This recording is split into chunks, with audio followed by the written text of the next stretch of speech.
Every new dad should know these things before going into labor. When you get to the hospital, you don't want to bring all your stuff in right away. You want to wait till you get to your room and you get settled in before you bring in all your stuff. It can take a minute sometimes to get to your room.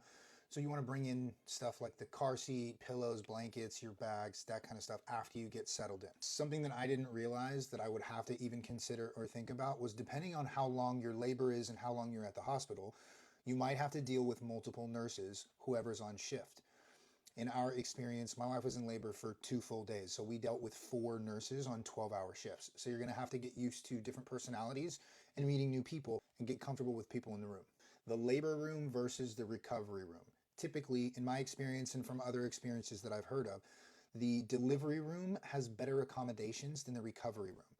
So for us, the recovery room was about half the size of our delivery room, and it didn't have as big of a bathroom and as comfortable of a place for me as the dad to sleep. But outside of both rooms, they had like a station where they have refrigerators with drinks and snacks and coffee and water and all that stuff. The snacks usually aren't all that great though.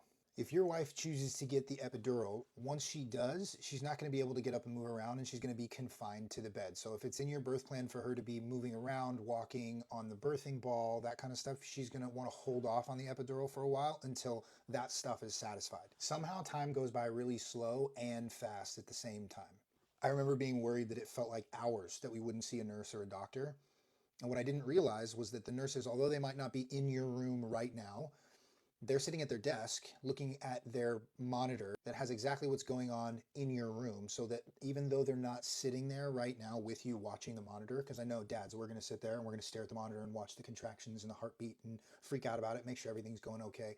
Just because the nurse isn't in the room with you doesn't mean she's not watching that same thing over at her desk. And we went through most of the delivery process, even while being in there for 2 days, without seeing our doctor. She stopped by once in the beginning to say hi and then left, and we didn't see her for pretty much the rest of the time until it was go time. And what I didn't realize was, when I was talking to the nurses and I said, hey, what's going on? Why is our doctor like absent? Where'd she go? They let us know that it doesn't seem like it, but it's actually a good thing that the doctor's not there. The doctor's there for the delivery. The nurses are there to get you to the delivery point. So the fact that the doctor's not sitting in the room with you the whole time means that there's nothing going wrong and everything's going smoothly exactly like it should, because the doctor's getting updates from the nurses constantly, how far along you are, how dilated, all that stuff. And if something went wrong, the doctor would rush into the room.